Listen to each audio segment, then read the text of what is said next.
we have started this idea to do this project with Montserrat many years ago was in first line because we love the Renaissance as a great period, which this idea from something that start again, inspired in a very old civilization. And thinking of this beautiful idea, something when the people from Italy, from Spain, realized that 2,000 years before was a great civilization with fantastic poets, beautiful architects, sculptors, artists. This gives the whole life a new start. And in this moment also makes possible that the human being becomes of the center of the life. And when we was talking about to do the music from this time, we were thinking also to accompany the music of the country, to use the music to make more sensible all these beautiful ideas from this great humanist and philosopher and thinker. Because I think we, many times, the things that are only printed, they are only in a book, they are sleeping. A book, as long as you don't have in your hands, like a score which is in a library, or even a CD which is in the library, it's something that's sleeping. Art, text, music, it's only alive when you read, when you listen, when you make this close to you. And the best way to approach any text is through the music. Because the music is in the first invitation to open your spirit. And when we start this idea, immediately it was clear for us to use the old idea from the music of the Folia, which is also a music whose starts exactly in the same period, which corresponding with the birth of Erasmus.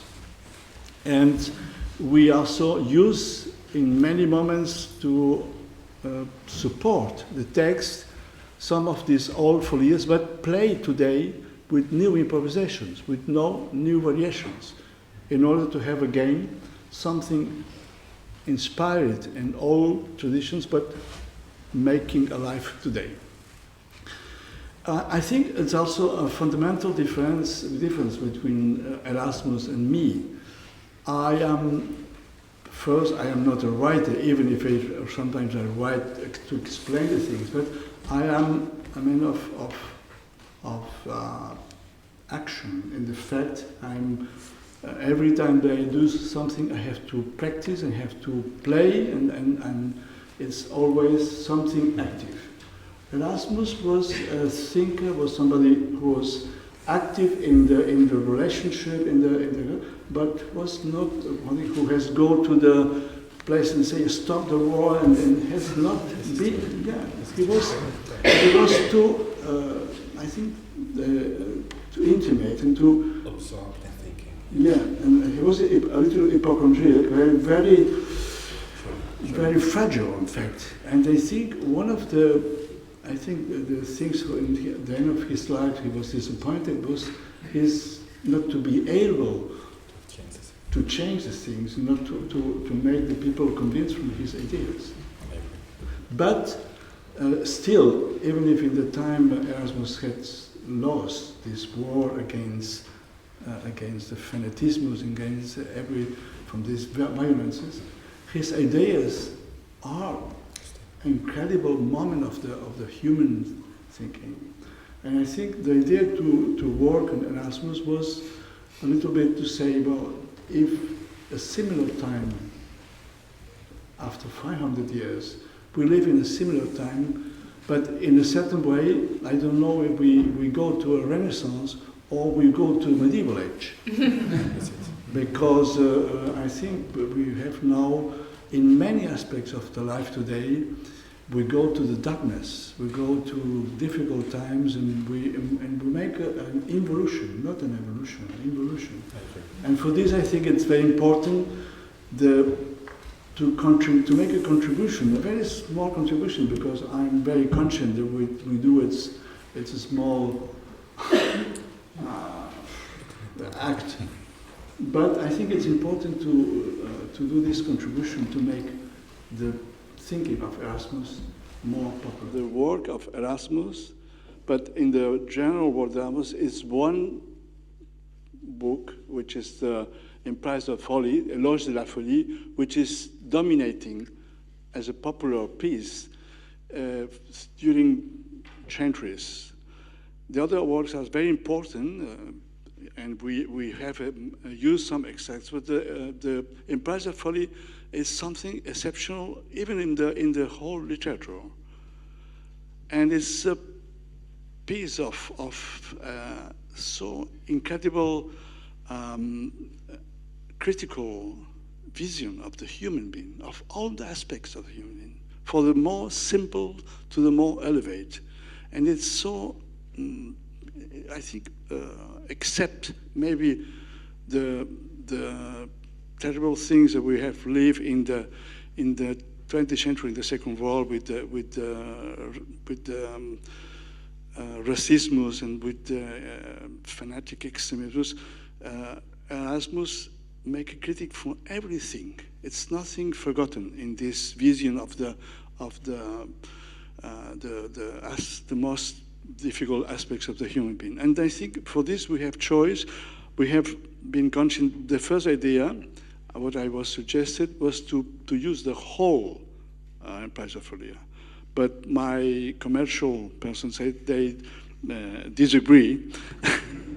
And they say, well, it will never be possible to sell something like this. And then we found a solution. The solution was to put in one CD around 60 minutes of text, or maybe a little less, 55, and then accompanied by music, like a basso continuo, and then in between the different chapiters, some pieces from the Folia, making the necessary interlude to support the music and the text, like will be in an opera or like will be in an oratorium, in order to make possible for everybody to listen these 80 minutes of text and music in an easy way.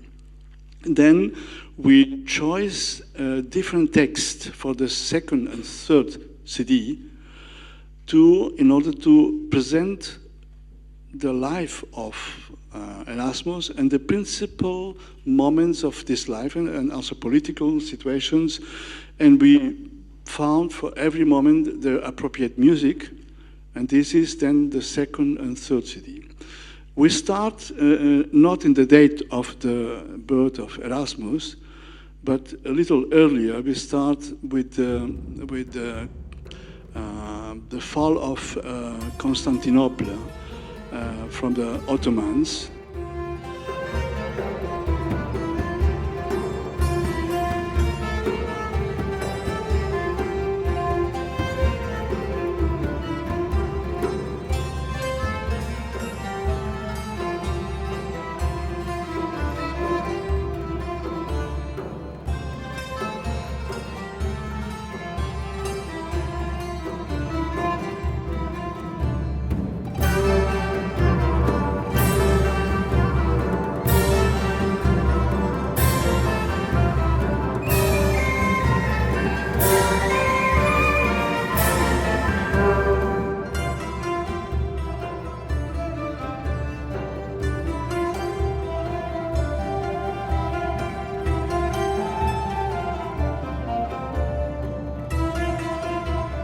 This is a big change of the whole situation in the world in this time.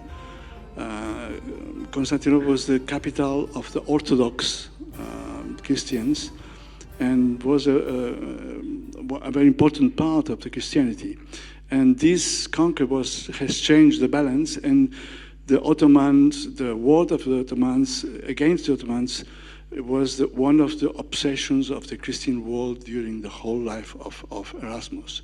And he says very interesting things about this. And for this, we put some reflections of Erasmus. We start with these reflections about the war against the Turks. And he says, well, I think very logical things. He remember the Turks was first human persons, second, half Christians, also a religion from the book. And then they say, we never think about the consequences of the war and the justification of the war. And before to start a new war, we have to see if all the ways to resolve the problems are presented. Stefan Zweig say this maybe Erasmus was not able to convince his people from his time from his ideas, but the humanity is plenty of hope if we know there are people, they are thinking that we can be better human persons, that we can be more spiritual, more elevating the spirituality. And this is the idea from Erasmus.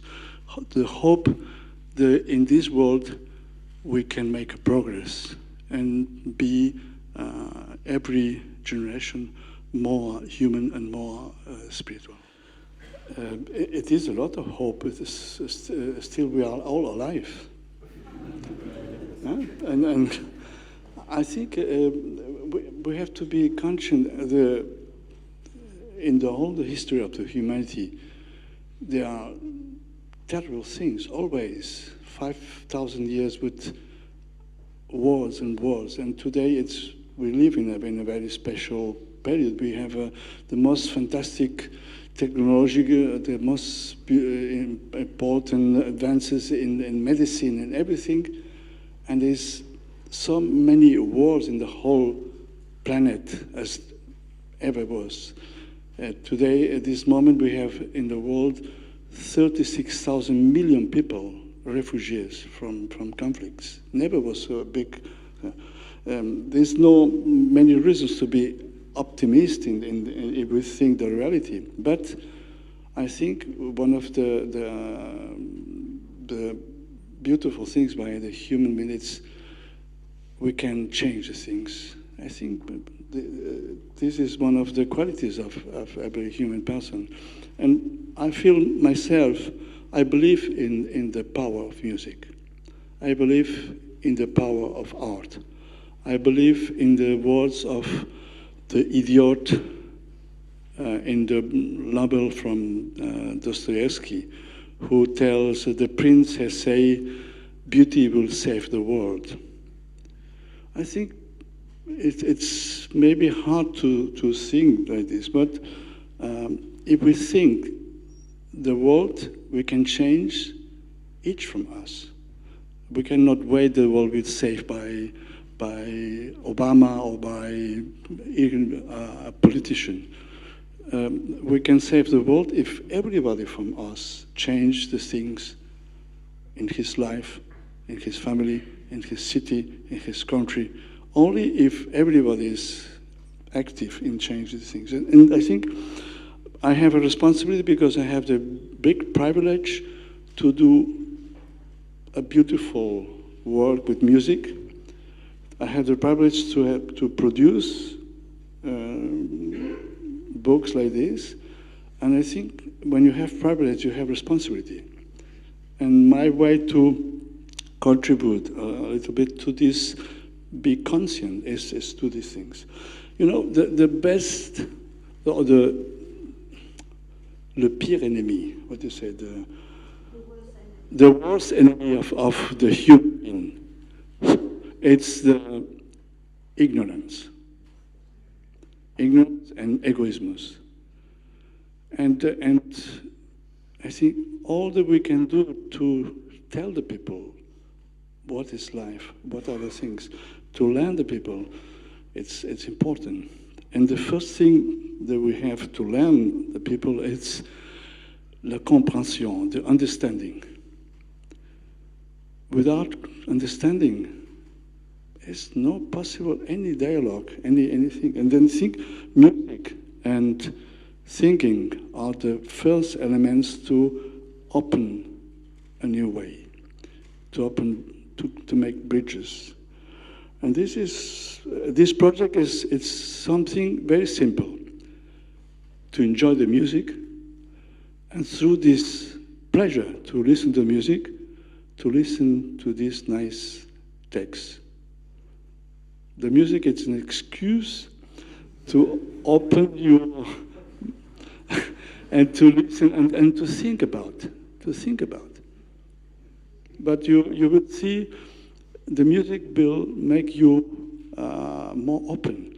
It's very strange because the other day I was talking with Edgar Morin, and he was saying, we are all very ready to understand everything, to accept when we are in the theater and we see a big drama. We understand everything, we are very sensitive for every person, but when we return home, we are extremely aggressive, extremely intolerant. When we are in the cinema, when we are in a theater, when we are in a fiction world, we are all much better. And when we return in reality, we are much more egoist, much more small thinking, and this is because we need art, we need beauty to open our ideas. Okay?